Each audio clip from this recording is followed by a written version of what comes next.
This episode of the Mead House is brought to you by Amaretti, the ultimate manufacturer of brewers' natural infusions, craft purees, and concentrates to bring your next batch to the next level. Click on the link in the episode description below to see their full lineup of flavors. Use promo code MEADHOUSE at checkout to save 15% off your next order.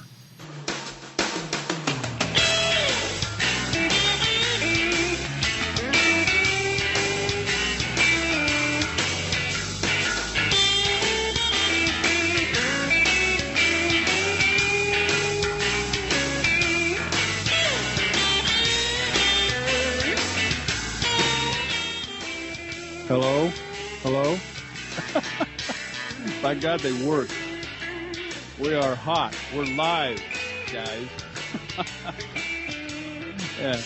And, according to the last show, I think it was Mississippi who said, "I'll push the button for you." That'd probably go like a lead balloon, huh? I was the only one that wasn't drinking. Yeah.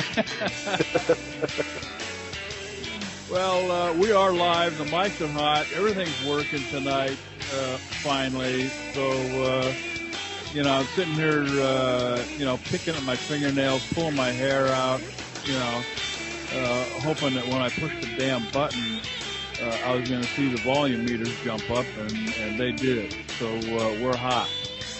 So, welcome to the Mead House here tonight. We are 4-1. Aaron Martin taking a night off. However, Jeff Schaus is in the house with us tonight. Of course, you heard Mississippi Chris. He's along for the ride. My name is J.D. Webb, and this is just simply a show where we just kind of sit around a table and yak about mead and various other things. So we're glad that those of you who are listening live join us tonight. If you're going to miss the live show, no big deal. You can download the show from the meadhouse.com, iTunes, Stitcher Radio, various other places. And we do have that Facebook deal going, which is starting to pick up business a little bit. And that's just simply the Mead House if you do that little search deal up there at the top. So, and then did I mention the meadhouse.com, right? That's where we live. You can listen to the live show right here at themeadhouse.com, or you can swing on over to TuneIn Radio, tuneinradio.com. Just type in The Mead House, and it will come up with the live show as well. So I got to put my other glasses on. Well, let's. I was going to talk about what I was drinking. It was just simply awesome, and it has everything to do with what we've been talking about. So, but first, let's, if I can find my notes, let's do first things first here. Usually I like to start the show off. I kind of, cruise around the Facebook deal and a couple of different groups that I belong to. Wonderful people out there, and there's just too many to list, and I should probably write them down. But I want to get started tonight. Ryan T. Richardson, he put a Facebook post up on our Facebook page, The Mead House, and he's been listening to the show. And last week we started talking about sizers, ciders, that kind of thing.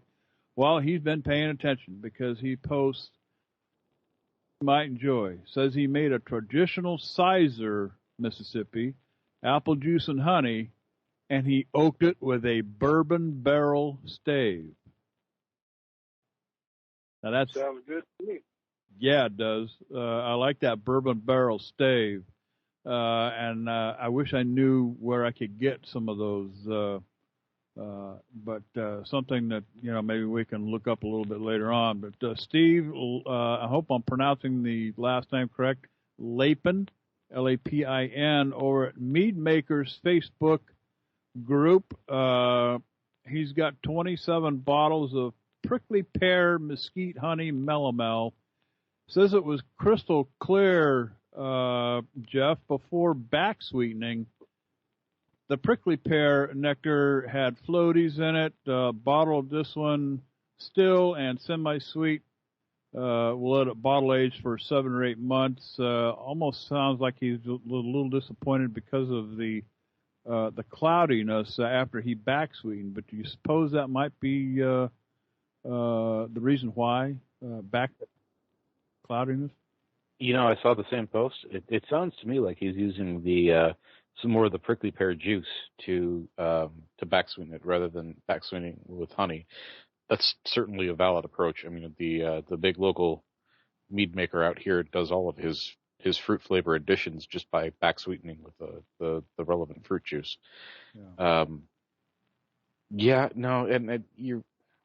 I have never had an instance where I tried to back sweeten and I didn't wind up getting it a little cloudier than it was before, or a little more opaque.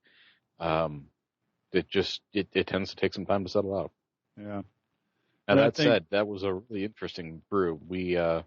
My wife and I were in Malta last year for our honeymoon, and they have a local, it's more of a dessert style liqueur made with prickly pear, a very unique flavor, and done right, I could see that being very nice.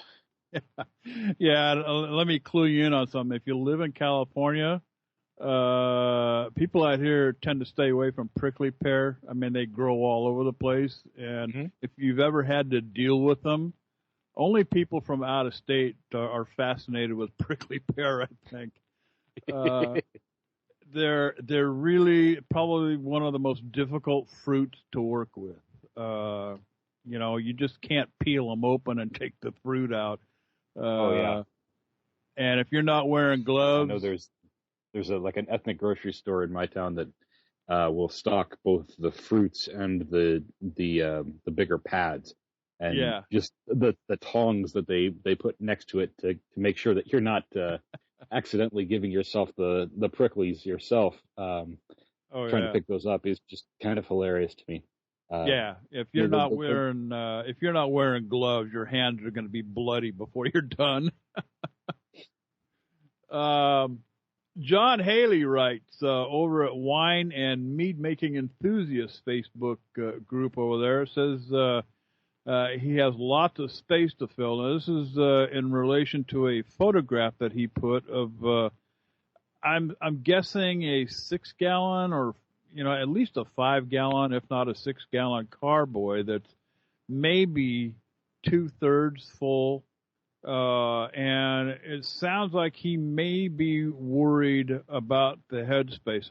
This is a fairly recent post, and I have not gone over there because I know people have been asking him questions. But two things here, guys, that kind of hit me right off the bat. If the fermentation is not complete yet, he really doesn't have anything to worry about with that giant headspace that he's got in there. However, if fermentation is complete, then he may or may not have something to worry about.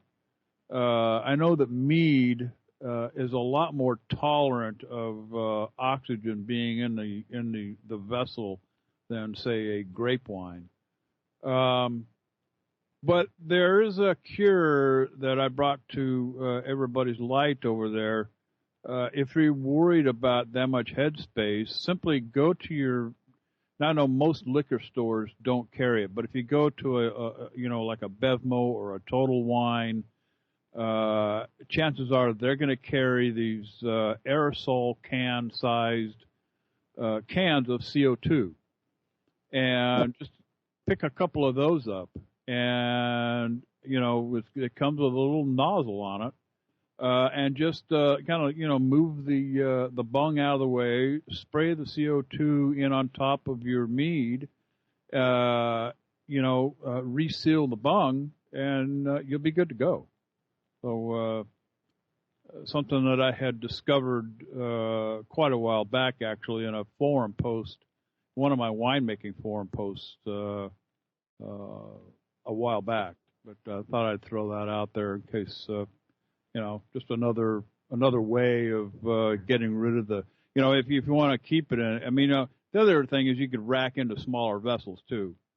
But if you don't want to do that or don't have the capacity to do that, just filling up that space with CO2, and you'll be just fine. So.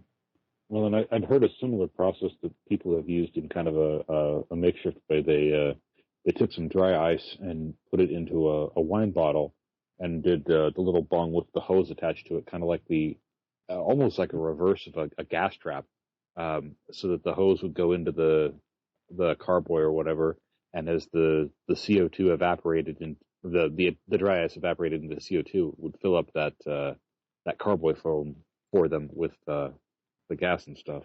Yeah. And obviously, you need to leave the top of the carboy open so that it doesn't create a pressure bomb. But no, I'd heard of people doing that too for a similar effect. Yeah.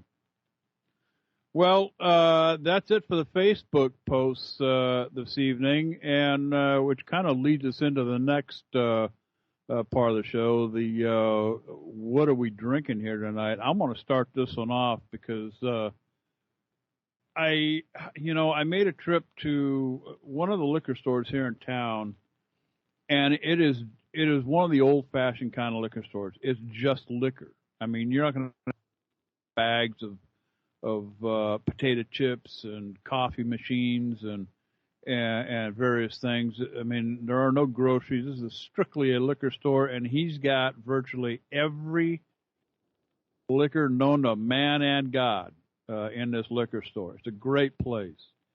Walking down the beer aisle, the beer coolers, and they're just literally thousands and thousands of bottles of beer in this place of various labels.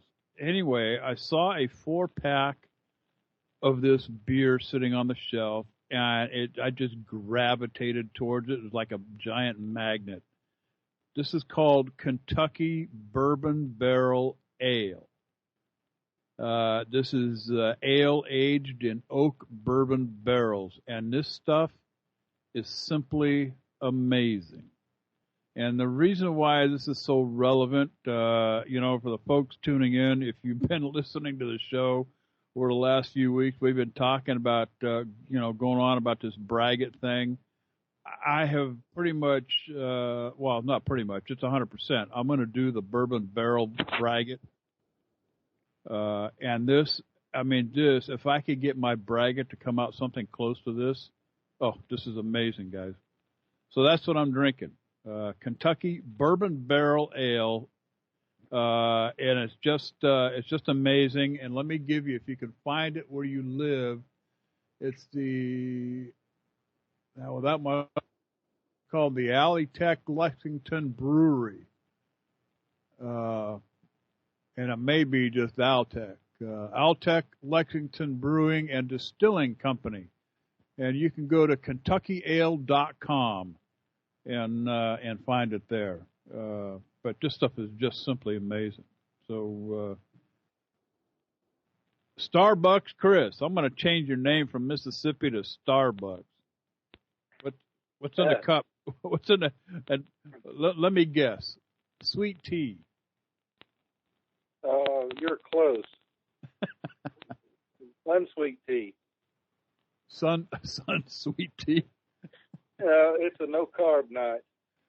Uh-oh. See, I started having this problem. My 6-pack was turning into a keg, and it was happening quickly. So I had to get back in the gym and get back on the diet. So I'm no carb in it tonight. So it's unsweet tea actually. But I think my lovely wife is making me a Starbucks coffee as we speak. So I guess I'll be teetotaling it. We'll talk about making mead, and we'll make mead, but I don't think I'm going to be drinking any for a while. Uh-oh. Uh-oh. Uh-oh. Until sizer season gets here. Until the keg gets reduced down to the 6-pack again, right? Yeah, then we can talk about it. It's funny how the older you get, the more you gravitate toward the keg rather than the 6-pack. Isn't it? And let me tell you about that. Jeff, what's in your glass tonight? Well, actually, tonight I am drinking It's called Dementia, and it's a bourbon barrel-aged Euphoria Pale Ale. Kind of interesting for a pale ale. It's got more of a malty sweetness than I'm used to, and the that bitter hoppiness is kind of toned down a little bit. So they kind of play really well together. I'm not tasting as much of the bourbon barrel expression as I really look for, but it's still a pretty good drink. Yeah. This beer that I'm drinking is everything I hope my braggot comes out to be, because I'm going to be using that bourbon barrel recipe from Northern Brewer.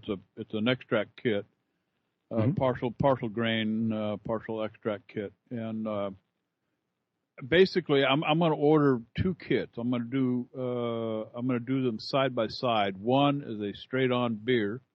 As per the directions, and then the other right next to it is going to be the braggot. And to that, the only change I'm going to make is I'm going to add the 6 pounds, and I haven't determined how much yet, but something around 6 pounds, whatever equal to the malt extract in poundage. And probably a vanilla bean in secondary. So I'm going to do that, do them both side by side and see what happens with them. But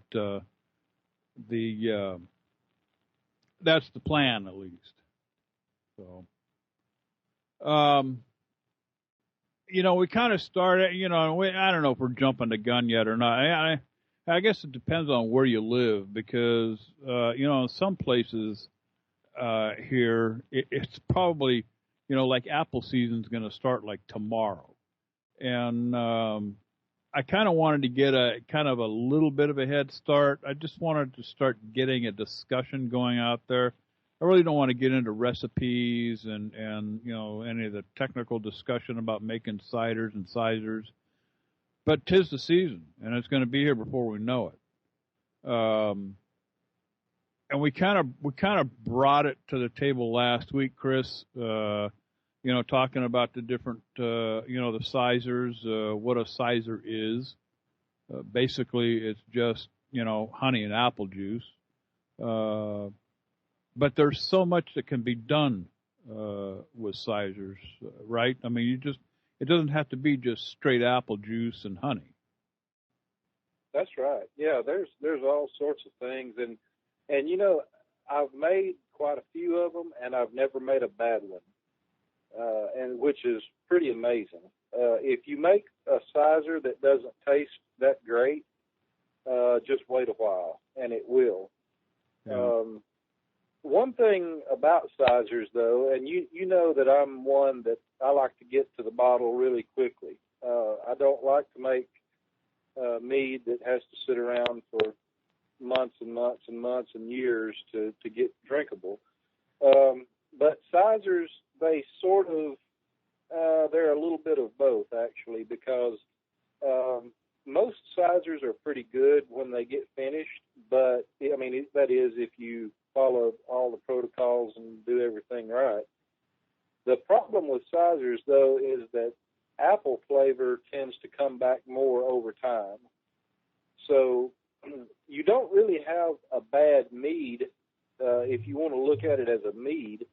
It's pretty good when it's young. But if you really want to get the good apple flavor, it takes a while for that flavor to come back. So, if you're using a lot of adjuncts, fruit, spices, whatever, then you can just consider it a mead and drink it when it's young.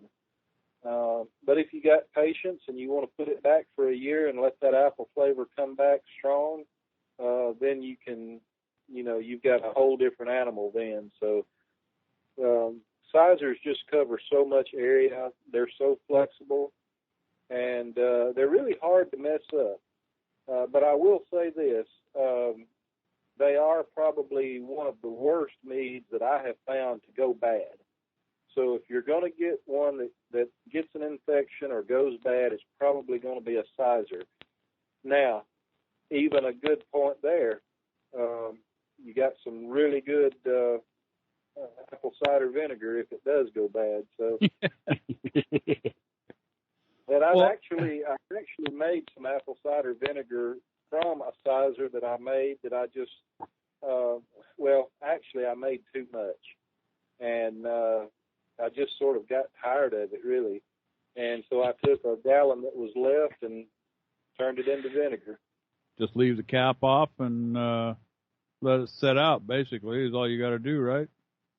You can do that. You can put like a coffee filter over the top or something. I actually had some apple cider vinegar here that was store-bought, and it had the mother of vinegar in it, so it was active culture. I took like a teaspoon of it, dumped it in, and that's all you within need. a couple of months, it was vinegar. Yeah. Well, and that's not so bad either.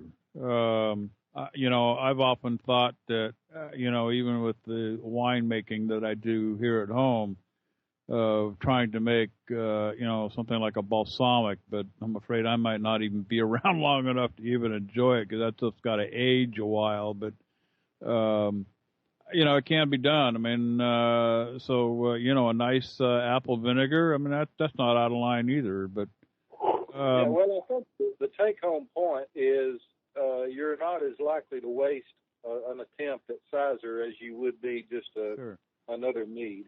Yeah. So you're going to get some use out of it some way, somehow. Yeah. I have one of the first sizers that I ever did I have here, and, you're absolutely right about time. I was absolutely not pleased with it, and something, I don't know if it was something that I read, something somebody might have said on that other show that I produced, but something in the back of my mind says don't dump it, because I am very quick. If I know up front that it's going to taste bad, it's going down the drain. So I'm not even going to allow it to sit on the shelf. But this, it wasn't a foul taste, but it didn't taste real good either. And something told me, you know what, just put it on the shelf, old man, and leave it sit. So I did. And I've got like 25 or 30 bottles of this stuff. And I cracked one open earlier today, and you're absolutely right about the apple starting to come back. This stuff is 1.5 years old now. And it was an oak, and we're talking a simple sizer here. We're talking store-bought, just plain Jane, cheap, unadulterated juice, okay? Just, like the Mott's apple juice. And there's nothing wrong with that at all. Yeah. And just... if you live in the United States, you're probably going to have to take that route, more than likely, unless you really want to get crazy like I'm doing and build an apple press and seek out, the best that you can get as far as apples. You're probably going to have to go with store-bought juice, and that's okay. You can taste the juice and work around it and figure out what it needs and try to plan your additives to give what it needs, what it's missing. Yeah, this had this is before I knew a whole lot too, but I mean it's just the basic honey and apple juice. Nothing fancy, nothing extra. Although in secondary, it did sit on some oak for a couple of months before I bottled it. And even the oak is starting to come through even more so, because it kind of went away. When I bottled it, it was like, all right, you sat on this oak thing for like 2 months. How come I don't taste any oak? But it's starting to come back as well too. So you're right about the time thing when it comes to apples, and that kind of goes along with everything that I've ever read about even apple cider, making a hard cider. Is that the hard ciders tend to want to sit and develop for quite some time. Yeah, and I've always said that. I've always said that I don't have the best taste I don't have the most sensitive palate in the world, so there may be people out there who disagree with me on this, but in my point of view, when you finish a sizer, it pretty much tastes like a mead. I mean, that's really what it tastes like to me. If I make a blueberry sizer, a couple of months after I make it, it pretty much tastes like a blueberry melomel. I don't really get any apple at all, and I can't really pick up any contribution from the apple. So I treat it like a mead if I'm going to drink it early. However, like I said, if you let it sit, that apple taste will come back. The apple flavor will be there. And the better your mead making skills, or the better your attention to detail, temperature control, nutrients, and all that, the quicker the apple will come back. Yeah. So good mead making practices right from the very start will reduce your aging time, but you're going to need some aging time if you expect to taste the apple. Yeah.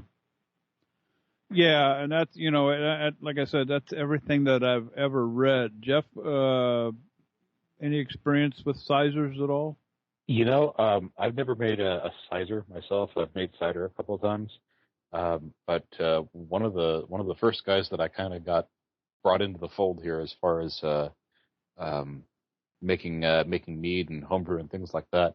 One of his first brews was a sizer, and when it first came out, it was very dry and very tart, like very tannic, to the point where it was kind of rough to drink. And I wound up with 3 bottles of his stuff. We set it on a shelf and forgot about it for almost a year. I opened up another bottle, and it was delicious. It was absolutely perfect. Really, really fantastic brew. It needed some time to sit.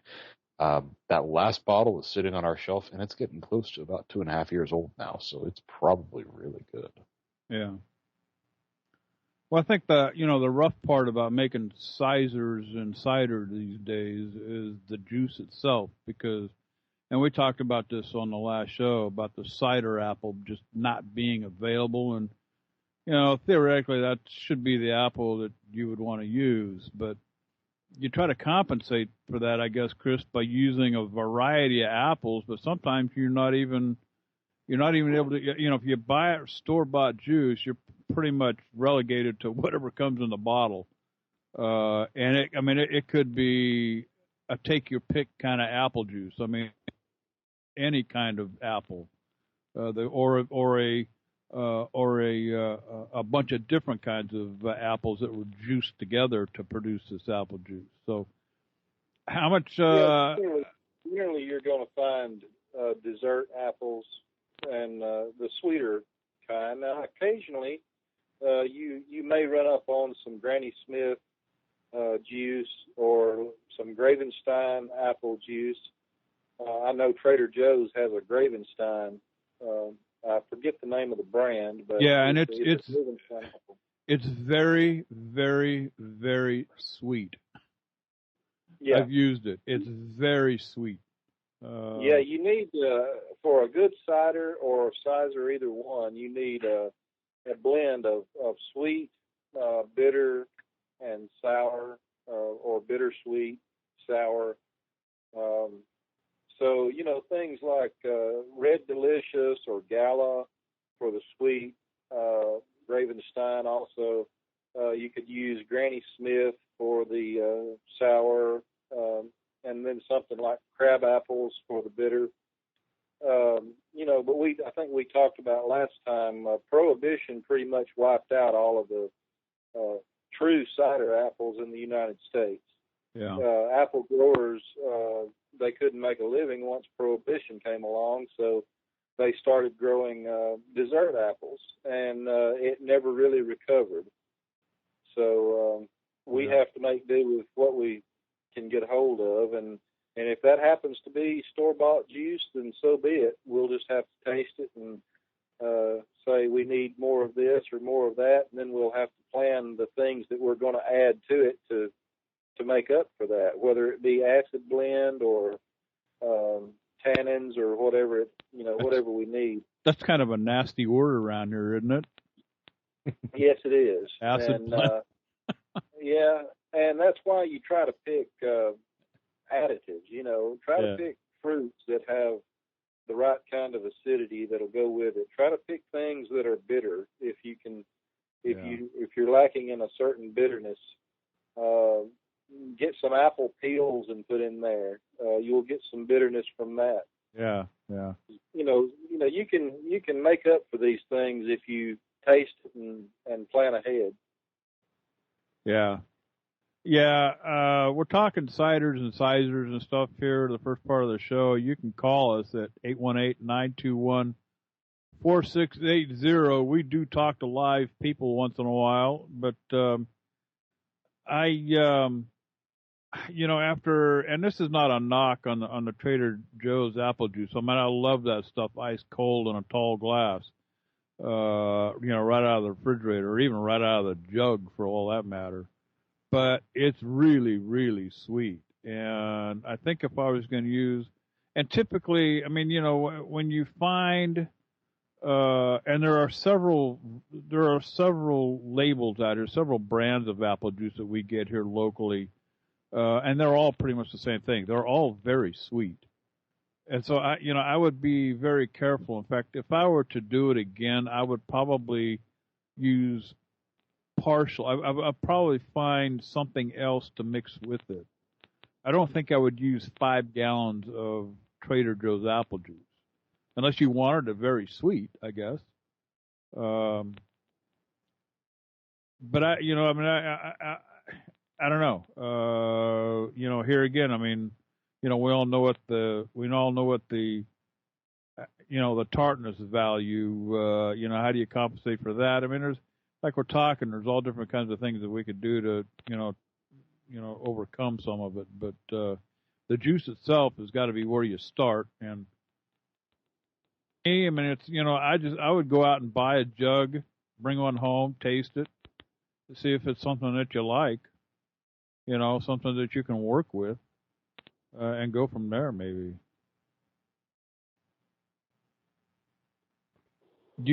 Are there orchards out in Corinth? Well, I don't know around Corinth because I'm not around there much, but Memphis? No, there used to be quite a few U-pick orchards. And, I haven't seen an apple orchard around here in a long, long time. So, yeah, I'm not betting on it. I'm planning on going to the supermarket when I get ready. Yeah. Well, and this sizer that I made is just, I don't remember Langer's brand it was just the cheapest stuff on the shelf that comes in a plastic gallon jug, and I just brought 5 of them home and dumped them in the fermenter. In fact, back then it was in the bucket, and this was pre-stainless steel, and I don't even remember. I don't have my notes up in front of me here, but I'm going to say it was probably something along the lines of D47 or might have even been something like 1116 or not 1116, 1118 that I might have used. I can't say for sure. And then the gravity, because I'm not a real sweet soda pop like sweetness drinker, I kept the gravity fairly low when it started out. So it's not real sweet. And what little bit of sweetness is there almost tends to come from the apples, actually. Like I say, it's got that kind of an oaky flavor to it. But it's not the best thing in the world, but not bad for my first, sizer. Yeah, sizers really go good as methaglins or melomels if you want to look at it that way. Like I said, I approach sizers with a view of a traditional mead or a melomel or methaglin. Yeah. But you have to sort of take into account what's going to happen when the apple flavor comes back. So you want pick things that are going to go well with an apple flavor. But beyond that, approach it like any other mead. You're just not putting any water in. You're putting apple juice instead of water. So, yeah. My gosh, they're just so versatile, and they're so easy to ferment because the apples and the yeast, they just love apples. Yeah. And they go crazy. So very seldom will you ever have a stuck ferment with a sizer. And I think, Jeff, aren't you in an area that has orchards as well? Or was Yeah, there are a couple U-pick apple orchards out by me. My son happens to be crazy about apples, so I promised him we were going to go apple picking this fall. But the big cider mill actually has a kind of a deal worked out with a couple of the local homebrew clubs I'm kind of hoping to ride on their coattails. They obviously make a non-alcoholic cider. The sweet kind, you put some cinnamon spices and stuff like that. But they will, if you take your plastic carboys or whatever down to the cider mill, they will fill it up for $5 a gallon, fresh out of the press. No preservatives, nothing, and they have a pretty decent blend of apples. They don't have like the bitters or the bitter sharps that you would really want for a good complexity, but it ferments pretty nice from what I've seen. So I think I'm going to do that here and do some cider and some cisers and things like that. Yeah, I don't know. I know I've contacted the 3 brew shops out here where I'm at, and they don't do any of that because there's about it's probably 70 miles from where I live, out east of us, and the foothills it's orchard country, apples and cherries, mostly. Lots of these little private, orchards, and it's more of a touristy type place. I mean, you go from orchard to orchard, and they got little craft shops and all kinds of different things. But and I've talked about it on the show before about my disgust with some of the prices, and I found one place with the same label that's down here in one of the markets, and it's like $10 cheaper than it is going directly to the orchard. I mean, they get like $15 a gallon for this stuff. And it's like that's the gotcha price, okay? You drove all the way out here. You're not gonna go home without a gallon of cider, so here you go, $15. Are you kidding me?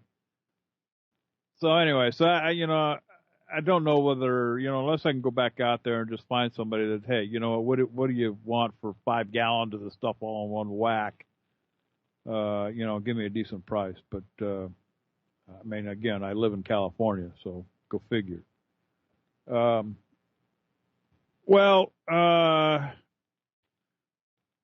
So cider season is almost upon us. So as the show goes on here in the next few weeks, we're probably going to get a little bit more in detail. And I know Chris is our resident sizer maker, and so we'll press him for a good recipe that we can put up on the Facebook. Well, we can put it there too, but put up on a website. Talk about all the different kinds of things that you can do to it. I mean, I have to agree with Chris. Everything that I know about sizers and cider, there are so many things that you can do,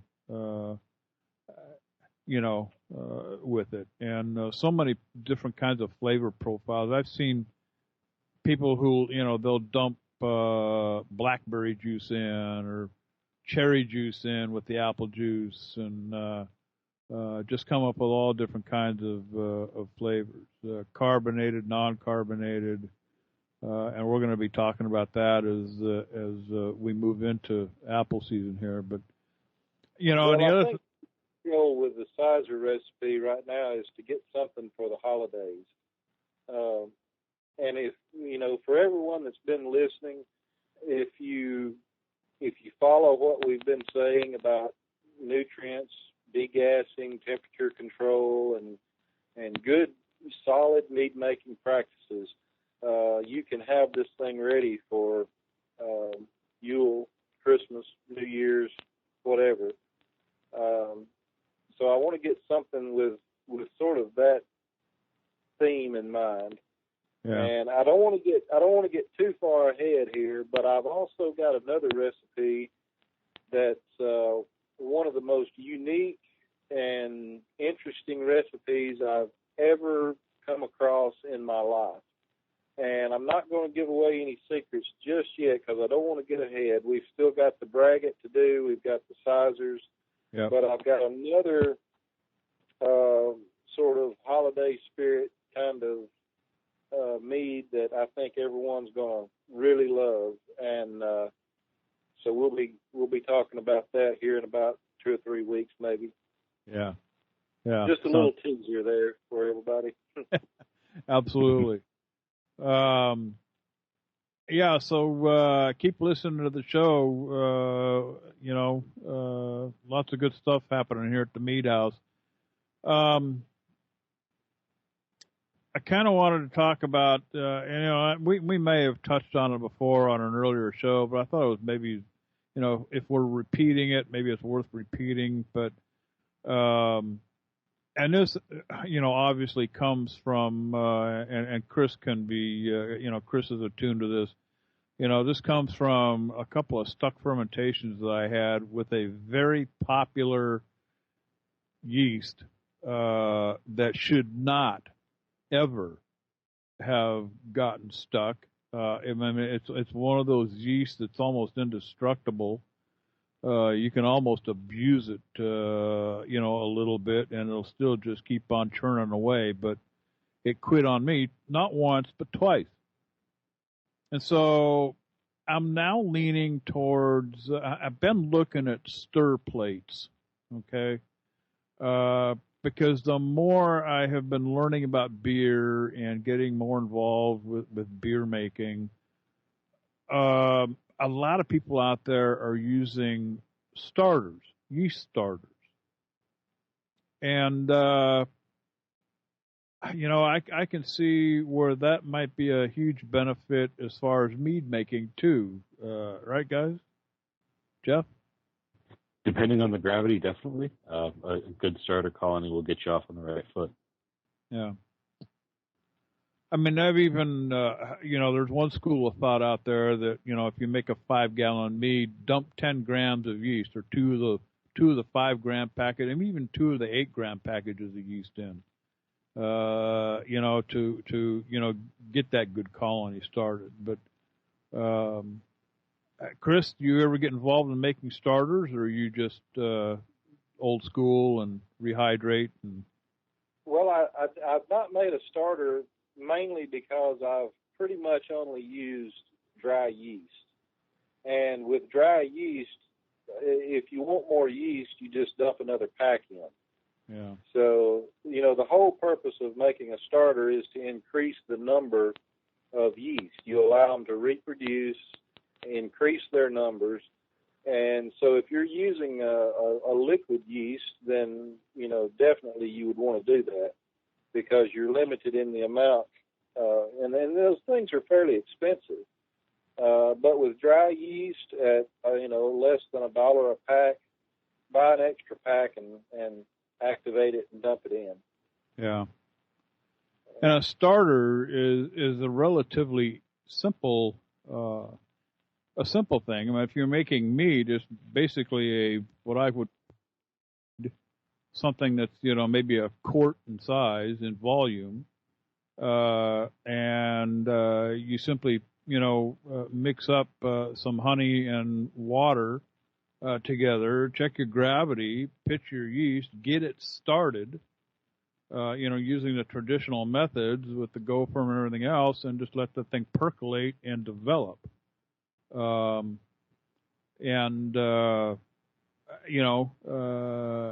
When you get a good fermentation going in your starter, then go ahead and throw that in. Somebody was just trying to give us a holler here on the Mead House, and I didn't get my mouse over there quick enough to click on it. So if you're still there, give us a holler back. I promise I'll pick it up this time.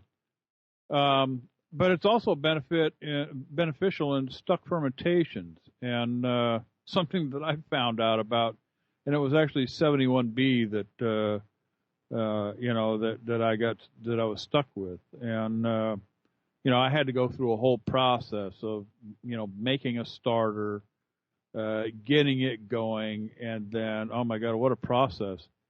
Stuck fermentations, really avoid just pitching a packet of yeast in on top of what you got going. Try to avoid that, because that is not what you need to do. Recovering from a stuck fermentation is a whole long drawn out process, and you really need to do it right. Especially if you're in the middle of fermentation, right? You got alcohol already building up in your must, and that's a yeast killer, right? Yeah, and you've those two fermentations, those two sticks that you had, totally unexplainable. Yeah. Which just goes to show you that sometimes you just got to throw your hands up and say, I quit. Sometimes you got to know when to fold them. Yep. And we did everything. We went over every detail, and nothing worked. Yeah. Even other yeast fail. You repitched two different yeasts. Two different kinds of yeast. Both known for restarting stuck fermentations. Yes. Both with alcohol tolerances far above where you were at. Both acclimated. Yeah. Both done by the book with all other factors tested, and everything was good. And the thing would not restart. Right. So sometimes, you got to know when to fold them. And, if you come up with one of those batches, don't be discouraged. We all have them. And sooner or later, it will happen to you. Something weird is going to go on, and it's just not going to work.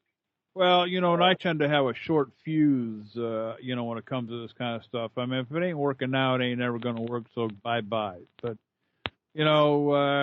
Chris is working with me on this thing. We're trying to figure this thing out, and I stuck with it. And a painstaking, you mix your starter up, and you start building a batch based off of small additions from your original must, okay? Because I guarantee you, if you just chuck your starter in on top of the stuck must that you got, it ain't going to work. It just is not going to work. And the painstaking method is simply get your starter going. Get a good, solid fermentation going on a quart-sized starter. And then you take very small additions out of your original must, and you add that slowly. As small additions, we're talking maybe a quarter of a cup to a quart of your starter to start with. And as your fermentation keeps building, keeps going in your starter, you start adding a little bit more and a little bit more, and pretty soon you've got a half a gallon that's fermenting very well, and then a gallon, and then 2 gallons, and this is what you got to do. And if any point your fermentation slows down drastically in your starter, you don't add any more of your must until it kicks back up and is going good again. Exactly. Yeah. And that's what I did with this. The meat in question was the sourwood, and we just all but gave up on it. I did everything we could possibly think of, and I just put it on the back burner. I made a mistake. I said that they were both total failures, but actually the sourwood did eventually come down. It just did it very slowly. Yeah, I just, it was, well, I won't use that term, but it was just, I put it on the back burner. I thought, all right, I just got up every morning and cussed at it, and I ignored it. I put it out of my mind. I thought, you know what? I'm just going to ignore you. I'm not even going to look at you. I'm not going to say good morning to you. I'm not going to talk to you. I'm just going to cuss at you.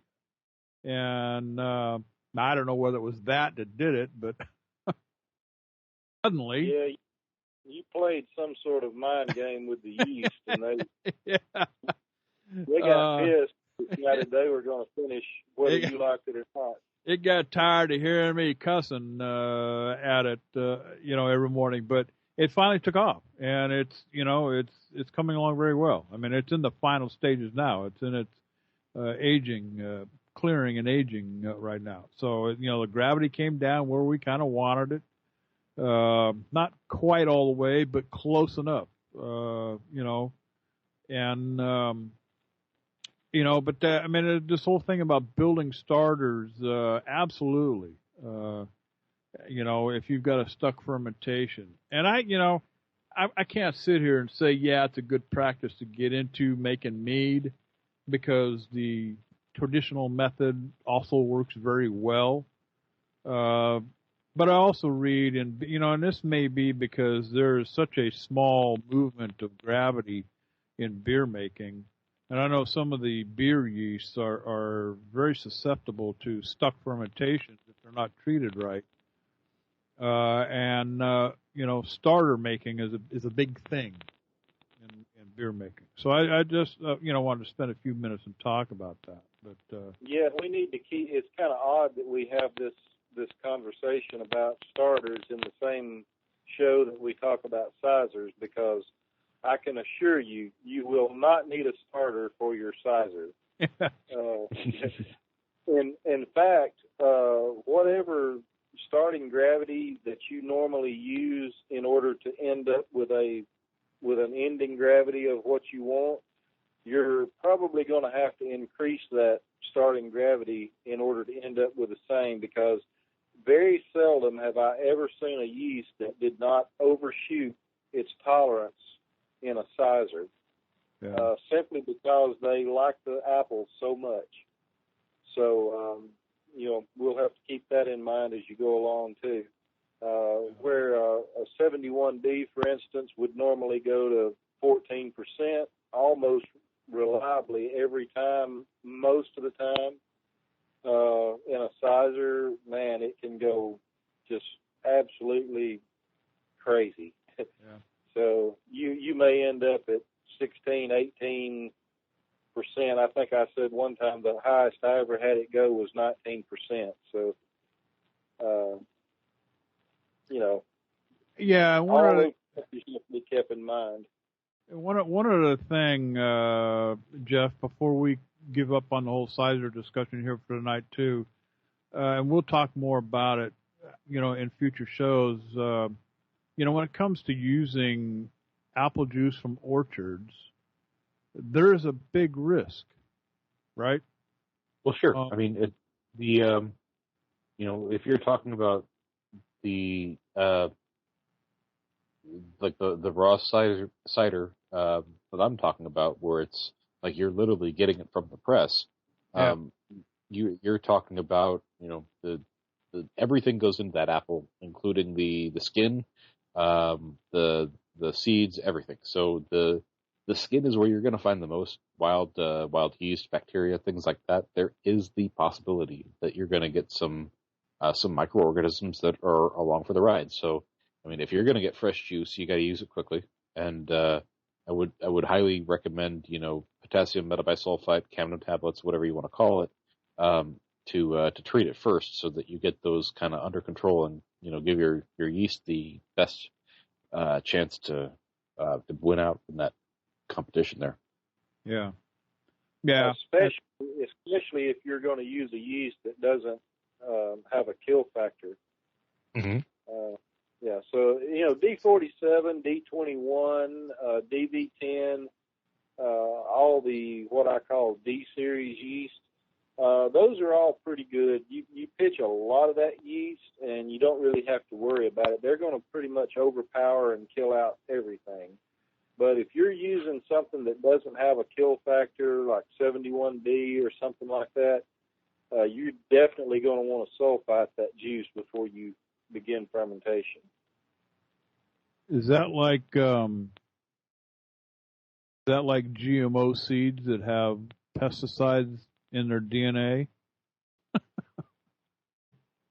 Yeah, sort of, I guess. Yeah, they, like wow. D47, they secrete a kill factor, and that kill factor, when a great number of these yeast are all together in a colony, like if you pitched a pack of yeast, they want to kill out other yeast. They don't want the competition. Yeah. So they secrete the kill factor, which kills out, renders all the other yeasts unable to do anything. In most cases, it will kill them. If it doesn't kill them, it will immobilize them. But then a yeast like 71D doesn't have that, so it doesn't secrete that kill factor. And in fact, 71D is susceptible to the kill factor. So another yeast might get going and it secretes the kill factor and kills all your 71D. Yeah. So that's just knowing your yeast. Okay. Well, I kind of wanted to spend a little bit of time, and I know it's almost to the point where beating this horse to death, but it ain't quite dead yet. We're still working on this braggot thing, and I've been looking at. I started looking at. I mean, I finally found a bunch of websites out there, and I'll have to put the links up on our website. But there's all kinds of places you can go out there that'll actually give you the profiles of just about every variety of hop out there used in beer making. Mm-hmm. And I've been to several. And, oh, my God, it's overwhelming to the point where I just, after like the second page, none of it's making any sense anymore. So. And really, the approach you need to take with hops is not to look for every possible hop out there. Go to your homebrew store or somewhere you trust, somewhere you like doing business with, and ask what they've got. Because not every homebrew store has every variety of hops out there under the sun. I went out looking for sterling hops recently, which they're a domestic version of the noble saws, the kind you find in like Czech porters and things like that. But it's been hybridized to a U.S. production, essentially. My favorite local homebrew store has saws out the yin-yang. They don't have any sterling. I went to a couple other stores, no sterling. Finally found one in the fourth place I went to. But varieties available will differ, and generally, you can narrow down your selection just based on what's available to you easily, and kind of go from there. Yeah. Well, I got to thinking about our discussion last week about it, and I know, Jeff, you weren't here, but we have been talking extensively about this braggot thing, and a lot of our discussion last week centered upon, some of the ingredients and the hops and what kind of hops and what do they present, how do they contribute, how much do they contribute, what kind of flavor profile, all this stuff. And I'm thinking after this week, after thinking about that and knowing the recipe that I want to put together, I thought, I need to put that out of my mind. I'm going to go with the recipe as is. And like I said earlier in the show, I'm just going to, put the honey in 6 pounds. I don't recall. I think it was 6 pounds, 6.3 pounds of malt extract. I'm going to put 6.3 pounds of honey in with it. But I'm going to do this. It's a Northern Brewer bourbon barrel porter. And one of the reasons for going to this liquor store the other day was the guy that runs the place. He's been in liquors for 41 years, and he knows his way around a bourbon. And so I was talking to him about different varieties of bourbon, different distilleries, different kinds of bourbon, different flavor profiles, that kind of thing. Because I want to kind of nail down a good, solid bourbon for this. Mm-hmm. And so I decided, you know what? All this thing about hops, forget it. I'm just going to do the recipe as is.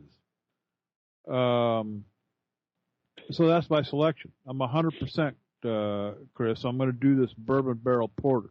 So, and I know that you had talked to your wife. You were kind of going down a different road than that chocolate milk stout, I think it was. Yeah. Excuse me. Yeah, I've pretty much decided on the Irish red ale. Yeah. Because I'm familiar with it. I've done something similar before. This time I'll be using specialty grains along with the malt extract and a slightly different hop profile than what comes with the kit. So I'm going to be using Chinooks and the East Kent Goldens. Okay. So yeah, that's the direction I'm going. I'm thinking probably I'm going to add honey up until I get 10% alcohol. That should leave me with enough viable yeast to bottle carb it. I really want to bottle carb this just because it's a little bit more traditional way of doing it, and it's going to be I may bottle carb like some of it and then keg the rest or something. Well, and I was, I gave Patty Mackey, who called in last week, I gave her, she called in talking about this, because she's done this bourbon barrel porter from Northern Brewer, actually took an award, first place award at a local home brew show there where she lives.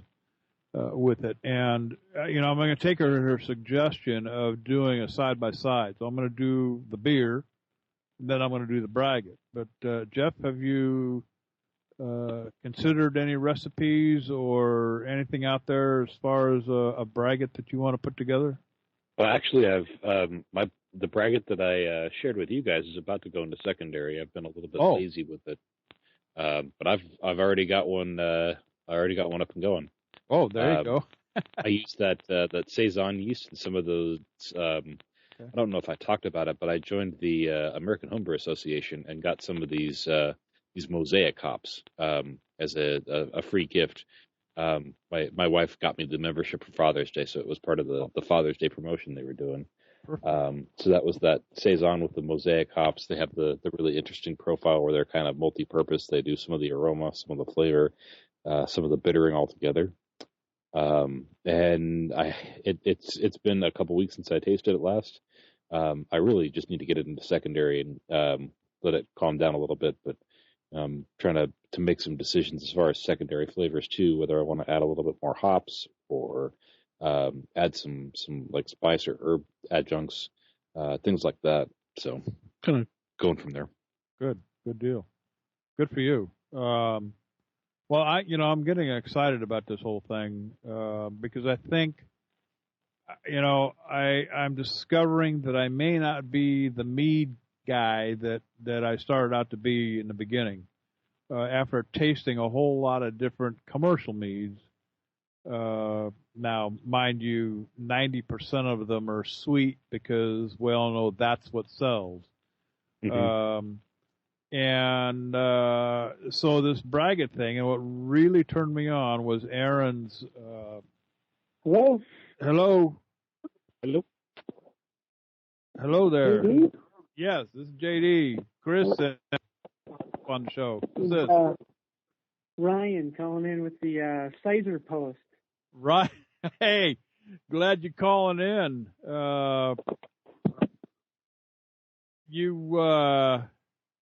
Yeah, you put it on the Mead House Facebook. You made a traditional sizer with apple juice and honey, and oaked it with a bourbon barrel stave. That is correct. How did that turn out? Well, it's still in the process of working out right now. Used the 1 gallon batch of cider. Used a pound of alfalfa honey. Brought it to 1065. Fermented all the way down to 0.98. Have it on the bourbon barrel stave for about a week now. I'm going to leave it in for at least another week or so, and then I'm going to use some apple juice concentrate to back sweeten. To bring up that sweetness just a little bit. Okay. And it'll probably promote the apple flavor at the same time a little bit more, right? Exactly. Yeah, but that just even 1 week in, that stave is starting to bring a nice oaky and just a little at this point, just a hint of that bourbon flavor and essence to it. Yeah. Now, did you soak that bourbon barrel stave in any bourbon before you added it, or did you just you got it that way and put it right into your sizer? Yeah, I got it from a homebrew shop that way, and I just sanitized it and put it in just as is. But I think that you could also soak it. It didn't say what type of bourbon it was from or which brand it was from, so I think you might deal with just a little bit of mixing of the bourbons if you were to throw it in there with another brand other than what it was, the barrel that it was coming out of. Yeah. Interesting. And what kind of apple juice did you use? Kirkland's Finest. There you go. Costco. Thank God for Costco, huh? Yeah, it's a little too early. I'm in Minnesota. It's a little too early for all the apples, and I think as Mississippi pointed out last week, there's an abundance of dessert apples, but unless you've got your own grove, there's not a lot of nice cider apples around. Yeah. What? You got to seek out some variety somewhere, and that's going to be my next mission, is to hit all the grocers and farmers markets and things and see what I can find. There used to be this U-pick orchard down around Corinth, where I'm originally from. I haven't been there in a long, long time. But from the last I heard, they had shut down. But they actually had some Granny Smiths, and even over in one corner, they had some crab apples. If you can find some crab apples, if you can get about maybe 10% of your juice from the crab apples, that's perfect. I think it's something like 70% sweet, 20% sour, and then 10% bitter. That's supposed to be a really good cider blend. So you can keep that in mind when you're choosing your apples. Can you I'll do that. Can you get crab apples up there, Ryan? Oh yeah. A lot of people have crab apple trees in yards. So if you've got somebody, I'm not sure of any U-pick orchards that have them, but sure, there's a handful of folks in the neighborhood that have crab apple trees. Just need to ask them, I suppose, before I go there and shake their trees. Yeah, I recall living in Colorado. We had a crab apple tree in the front yard, and I mean, I used to get about a bushel and a half of crab apples off this little tree that we had. I mean, it's just loaded down. But that's one thing that's difficult to find out here in California is crab apple anything. To be honest with you, but yeah, grab all of them you can, because it's going to take quite a bit to get any significant amount of juice. Yeah. So and you want about 10% of your juice to be from the bitters, so, and the crab apples would really suit that perfectly. How long have you been making mead, Brian? Let's see here, going on about 2.5 years. Yeah. Okay. So Very good. I've got I'd say I opened up one of my oldest bottles a couple of weeks ago, which was a dry hopped mead with a dry hopped. I'm going to forget the type of hops that I had used in that one. I don't have my notebook in front of me, but that definitely improved over about 1.5 years or so in the bottle. Yeah. Now, do you carbonate or not? Typically not. Typically I make, I guess you'd call them hydromels, but dry session meads that I keep typically flat. However, I've heard you guys talk about Northern Brewer a couple of times on the show, and I'm actually here in Minneapolis, and not far from here is where Northern Brewer is headquartered. Mm-hmm. And they've got a storefront, so it's nice to go over there and talk to their brewmasters and chat with those guys. And I picked up a Cannonball mini keg with a nitro system. So I did about a few months ago. I had a lemon mellow mel that I put on a nitro keg, which was excellent. Wow. Now I haven't. Creamy too. That nitrogenated beverages are so much creamier and smooth. Yeah.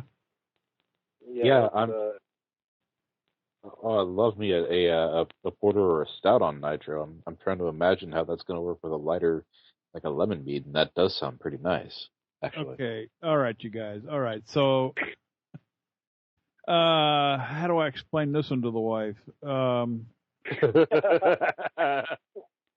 JD, if you go online and you hit one of their 20% off specials and you only go with the mini keg system, you can get out of there for less than $100. Yeah. Well, and JD, your wife likes stouts and porters, right? I mean, yeah. Well, yeah. Very traditional. Baby love, I wanted to do this right, and I know the CO2 is good, but I want you to have the best. Yeah, no, yeah. That's how I got my kegerator built. Was honey, I'm making you a beer, but we really have to put it in a keg, and that's how the whole kegerator thing is. She got really involved in that too. Even helped me pick out the tile for the top and the whole 9 yards. So, see how that works. But I'm not quite sure how to do the nitro thing. It's all the way you in it. Some people might say, "Well, you don't take your wife to McDonald's." Yes, no. you can take your wife to McDonald's, but it's how you present it. When you get in there, look up at the menu board and say, "Baby, sky's the limit." Well, anything you want. I do have one thing that I can use. Now, she loves Guinness. Okay, and I don't know if you've popped the top on one of these newfangled cans of Guinness here lately. They got this little gizmo thing on the inside that makes the pour really creamy. I mean, it gives it a really creamy taste. Not quite sure what it is, but I may be able to use something, along that lines as part of my deal here. But I think it's got something to do with nitrogen, I believe. I have no idea. I've never. I don't know that I've ever drank anything that was, carbonated with nitrogen or anything. So. Well, actually, if you've had a Guinness on tap, you've had a nitrogen carbonated beer. I'm not a Guinness drinker, so I have not had Guinness on tap. But my wife now, she may have. Yeah, so, and Guinness is traditionally is traditionally tapped with the nitrogen stuff, and I think the little doohickey that you're talking about that in the can, they refer to they refer to it as a widget. Widget. Yeah, that's what she called it. Yeah. I think it's to kind of agitate that nitrous a little bit as it's coming out of the can, or it may just contain the nitrous. I'm not exactly sure how that works, but it's working. It works really well, actually. Yeah. Well, what you got to tell though, JD, you've got to make it clear that whatever that little thing is and whatever it does, what nitro is going to do for her if you get the setup. Yeah, I just need a bigger version of that, right? Yeah. So, we might be on to something, guys. Just trust me, honey, this investment is going to pay off in dividends for your enjoyment. Oh, my God. Section on the show of how to convince your spouse of what you need. Yeah, exactly. Yeah, we can spend the last 10 minutes talking about. Yeah, we can write a whole damn book about it if we want to, I guess. But, how to explain to your wife that you need this and you need that. Prepaid credit cards are the way to go. Yeah. Almost as untraceable as cash. Maybe we can even sponsor some. Maybe we can call Visa and ask them, hey, can we get a Mead House credit card going? Sign up for the Mead House and get your free credit card. Oh, my God. Okay, so Ryan, keep us advised about your sizer. We'd love to hear more about it as you go through the process. Any tasting notes that you come up with, down the line as well. I'll do that.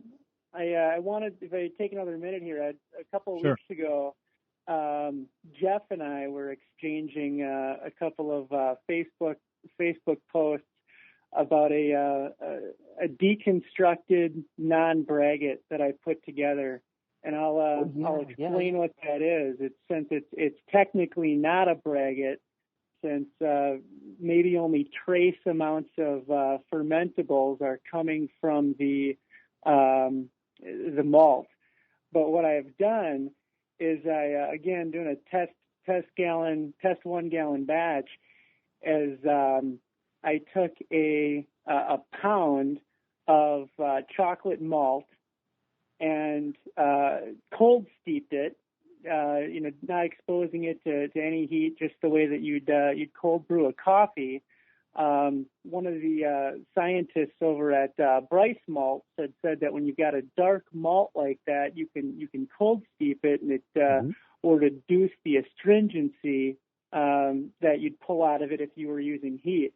Oh, interesting. So I took the this cold brewed chocolate malt and then set that aside, and then separately I boiled some hop tea, in the same way that I've heard Aaron talk about the way that he's done some of his experiments, and then I blended those two together, so the hop tea and that cold steeped chocolate malt. And then mixed in a pound of alfalfa honey. It's not that I'm partial to alfalfa honey; it's just what I had around when I did these last two batches. And then I used the US-05 yeast and let that ferment away. So I call it almost a deconstructed braggot or non-braggot, because you've got the malt, you've got the hops. You're not making a beer style, you're not throwing any of that in there.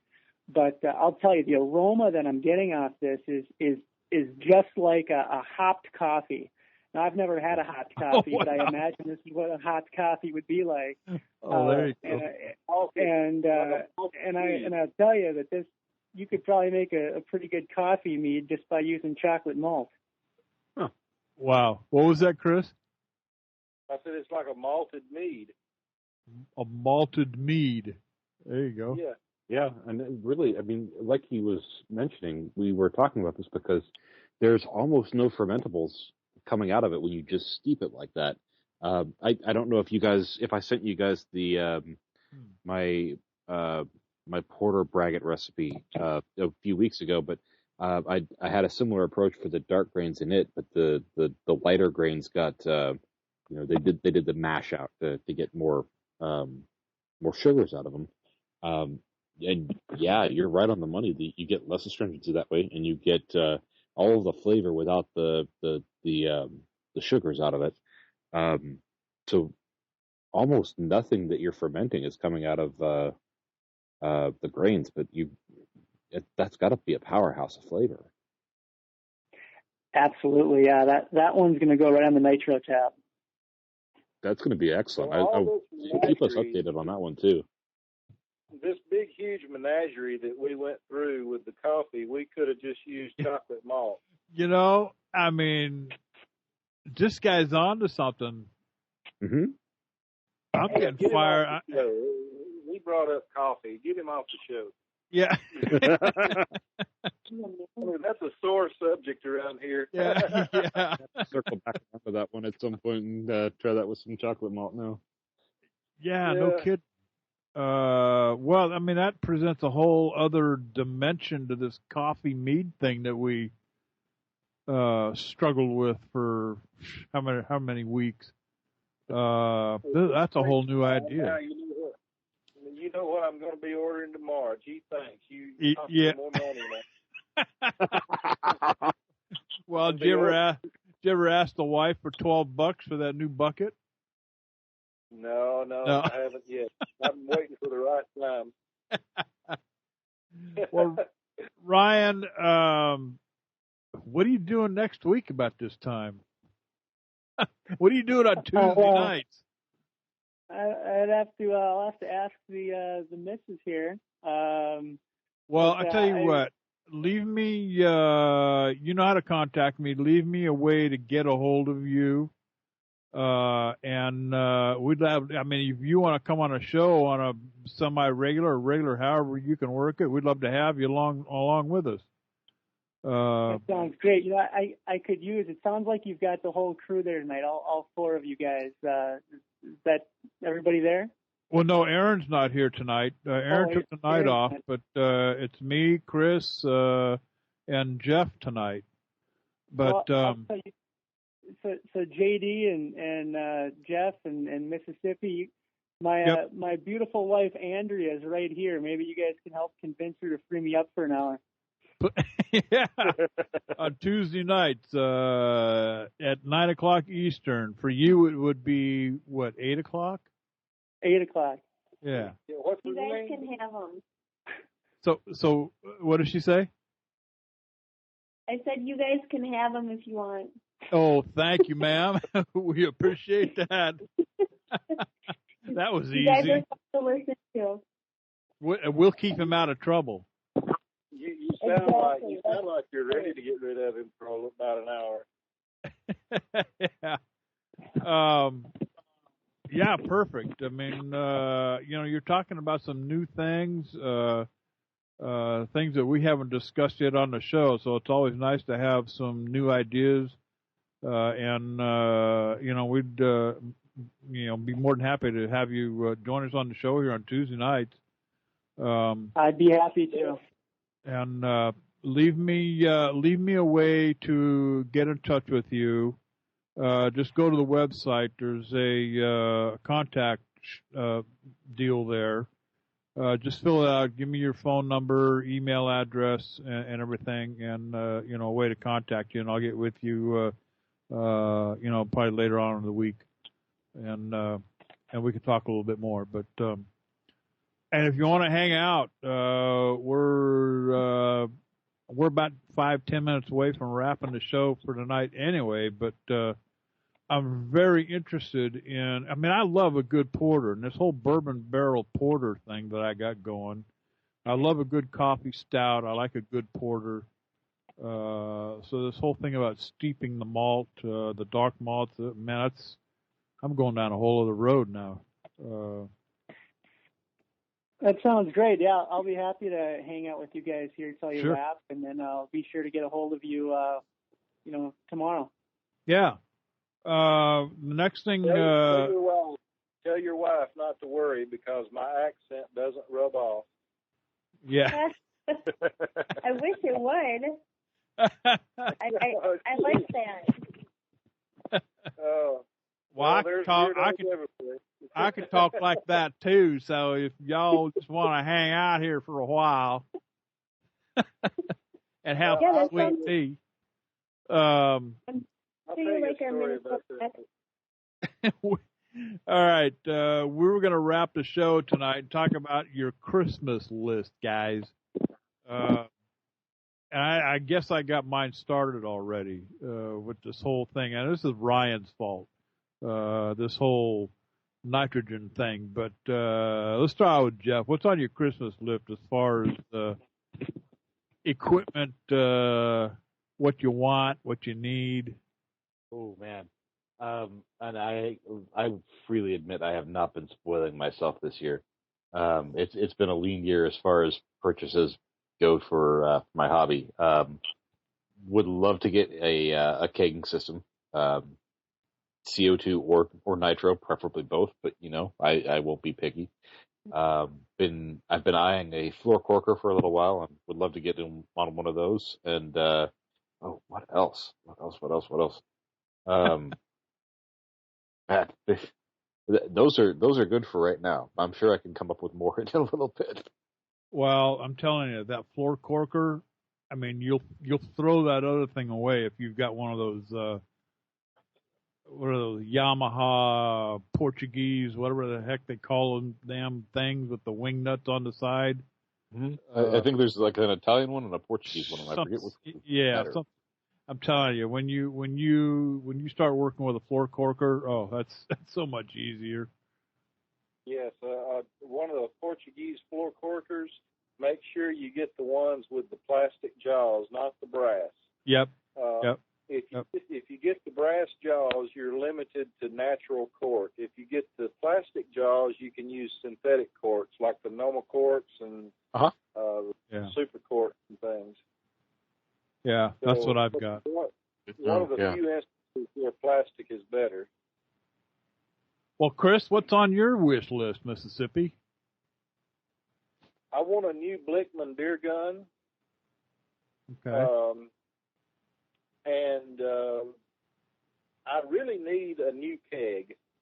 I don't do a lot of kegging, but we started talking about this braggot, and I really need to get me a better, newer keg.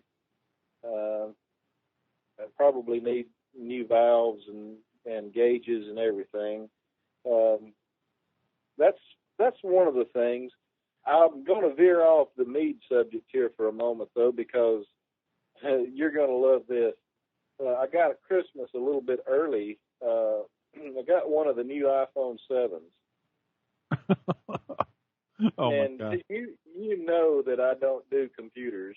Yeah. And you know that I don't do, I just don't do the whole programming. Okay, well, I've got this new iPhone 7, and I'm still talking on my old phone because I can't get the damn thing to transfer over, and I have no clue how. And I'm sure everybody out there listening is probably laughing now because they're like, God. Oh, that's another thing. That's easy to do.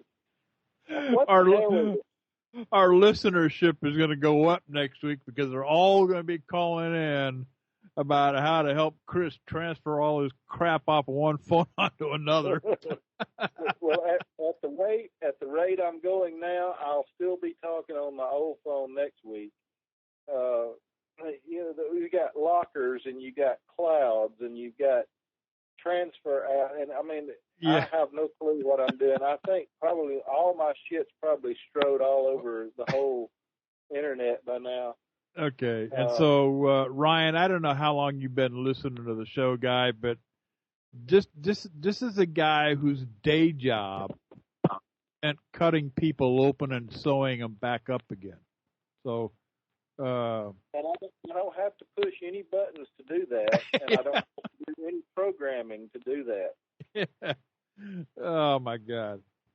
All right. Well, my wish list. Well, let's go to Ryan. Ryan, if you had a Christmas list put together for your wife there, as far as brewing or mead making equipment, what would be on that list? I like trying meads that I can't get. So I suppose I'd say that some meads that don't make their way to Minnesota aren't distributed here yet. But if we're talking equipment, I use one of those teardrop shaped. I don't even forget the name of it. Fermenters. Fast ferment. Fast ferment. Yes, thank you. You can tell they're not sponsoring me. I use one of those fast ferment, and it's plastic and it works, but it was cheap. But I think that I'd really like to upgrade to one of the stainless steel conical fermenters. Yeah, that's what I have here in Southern California. You live in Minnesota, you said. Correct. So you've got a good long period of time up there that you can get away. Do you live anywhere that has? Do you have a basement? Yeah, I've got a basement, and in August, ambient temperature is about 66 in my basement. Oh God, yeah, that's easy street there. That's easy street. Well, I guess if I were to have anything more on my Christmas list, I just added the one thing. That's going to be that nitrogen system. And I suppose I'll have to look into it, but I've got everything. I got the kegs and the whole everything else. But I guess that would be one thing.